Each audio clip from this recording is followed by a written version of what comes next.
Welcome to this explainer. Okay, look, if you're a focused learner gearing up for a consular interview right now, I know the exact feeling you have. Your palms are probably sweating, your heart is racing, and you are absolutely terrified of saying the wrong thing and just ruining your chances to study abroad. But I want you to take a deep breath with me.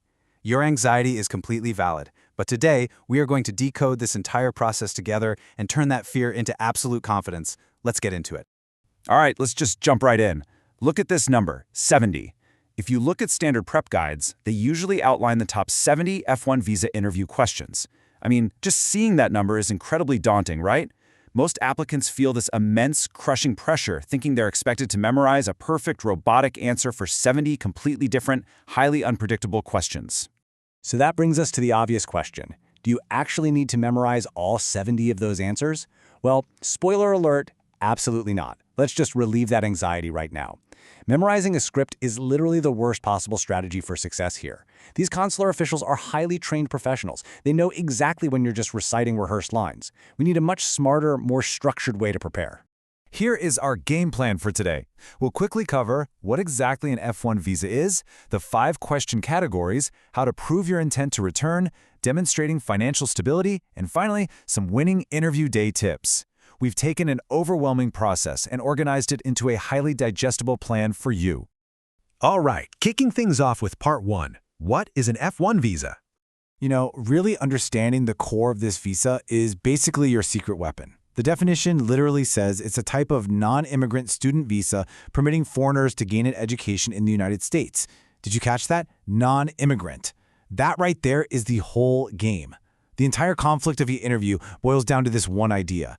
You have to prove without a shadow of a doubt that you're going to the U.S. strictly to study, and then, and this is the big one, you are going back home. Moving right along to part 2, the 5 question categories. Okay, remember those 70 terrifying questions? This right here is the magic key framework that groups all that overwhelming info into simple themes. If you understand the interviewer's mindset, you realize they aren't just pulling random questions out of thin air to trip you up. Actually, scratch that, it might feel like they are, but they really aren't. Every single one of those daunting questions actually stems from 5 underlying categories. If you get the root category, you can answer any variation they throw your way. So, what are these 5 magic themes? It's pretty straightforward. 1, your study plans. 2, your choice of university. 3, your academic background. 4, your financial status. And 5, your post-graduation plans. That's the whole shebang. Once you see this pattern, it's like a giant puzzle coming together, reducing your cognitive load drastically. You don't need 70 memorized answers anymore. You just need to deeply understand your own personal position within these 5 specific areas. Which brings us to part 3, proving your intent to return. Now we're diving into the biggest pitfall for most applicants. This heavily relies on that 5th category we just mentioned, your post-graduation plans and demonstrating strong ties to your home country. Imagine I'm the consular officer sitting across the glass from you.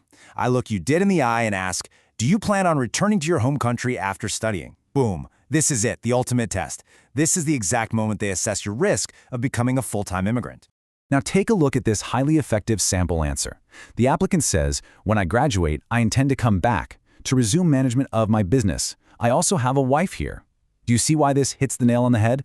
They aren't just giving a weak, oh sure, yeah, I'll go back. They are showing concrete, unbreakable ties, a business to run, a spouse, family, property. These are literal anchors. It basically assures the officer you have compelling, undeniable reasons to leave the U.S. when your visa expires.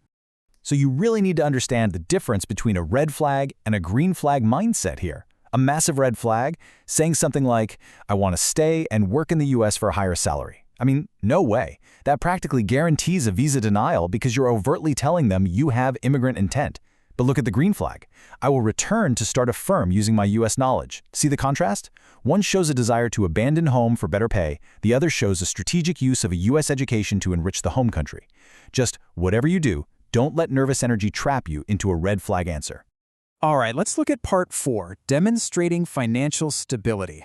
This brings us to the second massive hurdle, proving you can actually afford this incredibly expensive education. The officer is absolutely going to stress test you with a question just like this.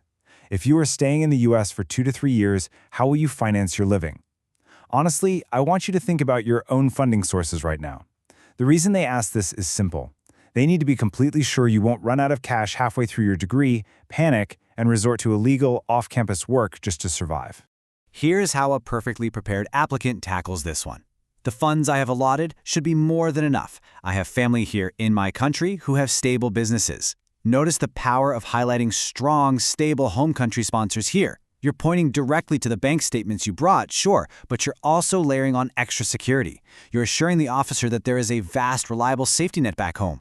But listen, you've got to stay really sharp during this financial conversation. Watch out for the trick question. It usually sounds something like, well, you could earn a lot more in the US, why not just stay? And the interviewer might say it with a warm smile, acting super friendly, like they're just encouraging you. Do not take the bait. It's a trap. This is a conversational trick specifically designed to bait you into showing immigrant intent. Your answer must firmly reject the premise. You need to reiterate that opportunities in your home country are fantastic and that the lower cost of living makes a well-paying job at home incredibly attractive. Okay, almost at the finish line. Part 5, Winning Interview Day Tips. So we've got the grand strategy and the psychology down. Now let's arm you with rapid-fire actionable rules for the big day. Dress formally. You want to set a professional tone immediately. Speak English clearly. You don't need to sound like a native speaker. You just need to show you can handle your academic program without a translator.